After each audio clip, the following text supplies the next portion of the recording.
Hi ಎಲ್ಲ ನಮಸ್ಕಾರ ಸ್ನೇಹಿತರೆ, ಸಖತ್ ಟೇಸ್ಟಿ ಆ್ಯಂಡ್ ಲಾಗ್ಸ್ ಚಾನಲ್ಗೆ ಸ್ವಾಗತ.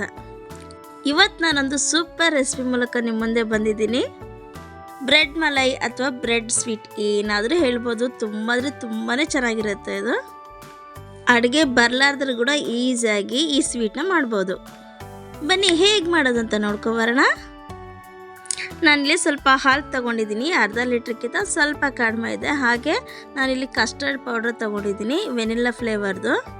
ಹಾಗೆ ಸ್ವಲ್ಪ ಬ್ರೆಡ್ ಸ್ಲೈಸ್ ತೊಗೊಂಡಿದ್ದೀನಿ, ಸ್ವಲ್ಪ ಸಕ್ಕರೆ ಮತ್ತು ಬಾದಾಮ್ ಚೂರನ್ನ ಪೀಸಸ್ ಮಾಡಿ ಇಟ್ಕೊಂಡಿದ್ದೀನಿ. ಈಗ ನಾನು 1-1.5 ಸ್ಪೂನ್ ಅಷ್ಟು ಕಸ್ಟರ್ಡ್ ಪೌಡರ್ನ ಸ್ವಲ್ಪ ಹಾಲಲ್ಲಿ ಮಿಕ್ಸ್ ಮಾಡ್ಕೊಳ್ತಿದ್ದೀನಿ. ಈಗ ನೋಡಿ, ಹಾಲನ್ನ ನಾನೀಗ ಕುದಿಲಿಕ್ಕೆ ಇಟ್ಟಿದ್ದೀನಿ. ಹಾಲೀಗ ಕುದೀತಾ ಇದೆ. ಈ ಟೈಮಲ್ಲಿ ನಮ್ಗೆ ಎಷ್ಟು ಬೇಕೋ ಅಷ್ಟು ಸಕ್ಕರೆನ ಸೇರಿಸ್ಕೋಬೋದು. ಸ್ವೀಟ್ ಕಡಿಮೆ ಬೇಕಾದರೆ ಕಡಿಮೆ ಸೇರಿಸ್ಕೊಳ್ಳಿ, ಜಾಸ್ತಿ ಬೇಕಂದರೆ ಜಾಸ್ತಿ ಸೇರಿಸ್ಕೊಳ್ಳಿ. ನಾನು ಮೀಡಿಯಮ್ ಕ್ವಾಂಟಿಟಿಯಲ್ಲಿ ಸೇರಿಸ್ಕೊಂಡಿದ್ದೀನಿ. ಈಗ ನಾವು ಮಿಕ್ಸ್ ಮಾಡಿ ಇಟ್ಕೊಂಡಿರುವಂಥ ಈ ಕಸ್ಟರ್ಡ್ ಪೌಡರ್ನ ಇದಕ್ಕೆ ಸೇರಿಸ್ಕೊಳ್ತಾ ಇದ್ದೀನಿ. ತುಂಬ ಜಾಸ್ತಿ ಹಾಕಬೇಡಿ, ಸ್ವಲ್ಪನೇ ಹಾಕಿ ಇದನ್ನು ಚೆನ್ನಾಗಿ ಮಿಕ್ಸ್ ಮಾಡ್ಕೊಳ್ಳಿ. ನಮಗಿದು ಒಂದು ಕುದಿ ಬಂದರೆ ಸಾಕು. ನಮ್ಮ ಕನ್ಸಿಸ್ಟೆನ್ಸಿ ನೋಡಿಕೊಂಡು ನಾವು ಇದನ್ನು ಆಫ್ ಮಾಡ್ಕೋಬೇಕು. ನೋಡಿ, ಇವಾಗ ಕುದೀತಾ ಇದಲ್ಲ, ಈ ಟೈಮಲ್ಲಿ ನೀವು ಸ್ವಲ್ಪ ಏಲಕ್ಕಿನೂ ಕೂಡ ಇದ್ರಲ್ಲಿ ಕುಟ್ಟಿ ಹಾಕ್ಕೋಬೋದು. ತುಂಬಾ ಚೆನ್ನಾಗಿ ಬರುತ್ತೆ. ನಾನು ಹಾಕಿದ್ದೀನಿ ಇದರಲ್ಲಿ. ಈ ಕನ್ಸಿಸ್ಟೆನ್ಸಿಗೆ ಬಂದಿದೆ ಸಾಕು. ಇವಾಗ ಇದು ನಾವೀಗ ಆಫ್ ಮಾಡ್ಕೊಳ್ಳೋಣ. ಈಗ ನಾವು ಬ್ರೆಡ್ ಸ್ಲೈಸಸ್ ಇದಲ್ಲ, ಅದನ್ನು ಎಡ್ಜಸ್ನ ನಾವೀಗ ಕಟ್ ಮಾಡಿ ತೆಗೆದಿಟ್ಕೊಳ್ಳೋಣ ಎಲ್ಲದನ್ನು.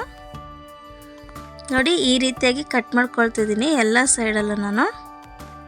ಈ ಕಟ್ ಮಾಡ್ಕೊಂಡಿರೋ ಎಡ್ಜಸ್ ಇದೆಲ್ಲ, ಇದನ್ನು ವೇಸ್ಟ್ ಮಾಡೋಕ್ಕೆ ಹೋಗಬೇಡಿ. ನೀವು ಅದಕ್ಕೆ 2-3 ಸ್ಪೂನಷ್ಟು ತುಪ್ಪ ಹಾಕ್ಬಿಟ್ಟು ಅದನ್ನು ಫ್ರೈ ಮಾಡ್ಕೊಳ್ತೀನಿ. ತುಂಬ ಚೆನ್ನಾಗಿರುತ್ತೆ. ಈ ಸ್ವೀಟ್ ಅಂತೂ ನಿಜವಲ್ಲೂ ತುಂಬಾ ಈಸಿಯಾಗಿ ಆಗೋಯ್ತು ನನಗೆ. ತುಂಬಾ ಟೇಸ್ಟಿಯಾಗಿ ಕೂಡ ಇತ್ತು. ಎಲ್ರಿಗೂ ಇದು ತುಂಬ ಇಷ್ಟ ಆಗುತ್ತೆ. ಅದರಲ್ಲಿ ಚಿಕ್ಕ ಮಕ್ಕಳಿಗಂತೂ ಫೇವ್ರೇಟ್ ಆಗೋಗ್ಬಿಡುತ್ತೆ. ಇದು ಸಿಮಿಲರ್ಲಿ ಐಸ್ ಕ್ರೀಮ್ ಇದ್ದಾಗಿರುತ್ತೆ. ಹಾಗಾಗಿ ತುಂಬ ಇಷ್ಟಪಟ್ಟು ತಿಂತಾರೆ ಇದನ್ನೆಲ್ಲರೂ. ಈಗ ನೋಡಿ, ನಾವು ಸ್ಕ್ವೇರ್ ಶೇಪಲ್ಲಿರೋದನ್ನ ಟ್ರಯಾಂಗಲ್ ಶೇಪಲ್ಲಿ ಈ ರೀತಿಯಾಗಿ ಕಟ್ ಮಾಡಿ ಇಟ್ಕೊಂಡಿದ್ದೀನಿ. ಈಗ ನಾನು ಈ ರೀತಿಯಾಗಿರುವ ಸ್ಟೀಲ್ ಪ್ಲೇಟ್ ತೊಗೊಂಡಿದ್ದೀನಿ. ಈ ರೀತಿ ಡೌನಲ್ಲಿರಬೇಕು, ಅಂದರೆ ನಮಗೆ ಲಿಕ್ವಿಡ್ ಎಲ್ಲ ಬ್ರೆಡ್ ಹೀರ್ಕೋಬೇಕಲ್ಲ, ಆ ರೀತಿಯಾಗಿರೋ ಒಂದು ಪ್ಲೇಟ್ನ ತಗೊಳ್ಳಿ. ಈಗ ನಾನು ಬ್ರೆಡ್ ಸ್ಲೈಸ್ನ ಈ ರೀತಿಯಾಗಿ ಫಸ್ಟ್ ಅರೇಂಜ್ ಮಾಡ್ಕೊಳ್ತಿದ್ದೀನಿ. ನಿಮ್ಗೆ ಯಾವ ರೀತಿ ಬೇಕಾಗುತ್ತೋ ಆ ರೀತಿ ಅರೇಂಜ್ ಮಾಡ್ಕೋಬೋದು, ಇದೇ ರೀತಿ ಅಂತಿಲ್ಲ. ನಾನು ಈ ರೀತಿಯಾಗಿ ಸೆಟ್ ಮಾಡ್ಕೊಳ್ತಿದ್ದೀನಿ. ಫಸ್ಟ್ ಒಂದು ಲೇಯರ್ನ ಹಾಕ್ಕೊಳ್ತೀನಿ.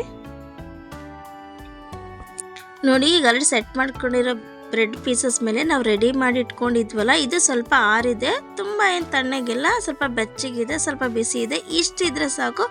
ಈ ಟೈಮಲ್ಲಿ ಈ ಎಲ್ಲದ್ರ ಮೇಲೆ ನಾವು ಈ ರೀತಿ ಈಕ್ವಲ್ ಆಗಿ ಸ್ಪ್ರೆಡ್ ಮಾಡಿ ಇದನ್ನು ಹಾಕೋಬೇಕು. ನೋಡಿ, ಎಲ್ಲ ಕಡೆ ನಾನು ಈ ರೀತಿಯಾಗಿ ಹಾಕ್ಕೊಳ್ತಿದ್ದೀನಿ. ಚೆನ್ನಾಗಿ ಅದು ಹೀರ್ಕೋಬೇಕಲ್ವ. ಪ್ರತಿಯೊಂದು ಬ್ರೆಡ್ ಸ್ಲೈಸಸ್ಗಳನ್ನು ನಾವು ಹಾಕಿರುವಂಥ ಲಿಕ್ವಿಡ್ನ ನೀಟಾಗಿ ಹೀರ್ಕೋಬೇಕು.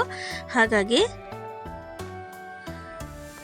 ಈಗ ನಾನು ರೆಡಿ ಮಾಡಿಟ್ಕೊಂಡ ಮಿಶ್ರಣವನ್ನು ಎಲ್ಲದಕ್ಕೂ ಹಾಕ್ಕೊಂಡಿದ್ದೀನಿ. ಹಾಕ್ಕೊಂಡ್ಮೇಲೆ ಈಗ ನೆಕ್ಸ್ಟ್ ಇನ್ನೂ ಉಳಿದಿರೋ ಬ್ರೆಡ್ ಪೀಸಸ್ನ ಅದೇ ರೀತಿಯಾಗಿ ಇಟ್ಕೊಳ್ತಾ ಇದ್ದೀನಿ. ಈ ರೀತಿ ನೀವು ವಿಡಿಯೋದಲ್ಲಿ ನೋಡ್ತೀರಲ್ಲ, ಹೀಗೆ ಪ್ರತಿಯೊಂದನ್ನು ಹೀಗೆ ಅರೇಂಜ್ ಮಾಡ್ಕೊಳ್ಳಿ. ಈಗ ಎಲ್ಲ ಪೀಸಸ್ಗಳನ್ನು ನಾನು ಅರೇಂಜ್ ಮಾಡಿ ಇಟ್ಕೊಂಡಿದ್ದೀನಿ.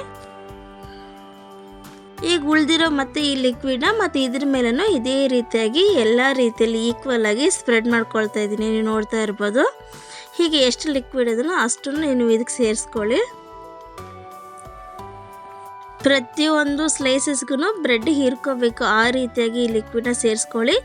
ಈಗ ನೋಡಿ, ಎಲ್ಲನೂ ಅರೇಂಜ್ ಮಾಡ್ಕೊಂಡಿದ್ದೀನಿ. ಈ ಟೈಮಲ್ಲಿ ನನಗೆ ಏನು ಮಾಡ್ತಿದ್ದೀನಿ, ನಾನು ಬಾದಾಮಿನ ಪೀಸ್ ಮಾಡಿ ಇಟ್ಕೊಂಡಿದ್ದವಲ್ಲ, ಕಟ್ ಮಾಡಿ ಇಟ್ಕೊಂಡಿರೋ ಬಾದಾಮ್ ಪೀಸಸ್ನ ನಾನು ಇದ್ರ ಮೇಲೆ ಡೆಕೋರೇಷನ್ಗಾಗಿ ಹಾಕ್ತಾಯಿದ್ದೀನಿ. ನಿಮ್ಗೆ ಆಪ್ಷನ್ ಬೇಕಿದ್ರೆ ಹಾಕ್ಬೋದು, ಇಲ್ಲದ್ರಿಲ್ಲ. ಬಟ್ ಹಾಕ್ದಾಗ ತುಂಬಾ ಚೆನ್ನಾಗಿ ಕಾಣಿಸುತ್ತೆ.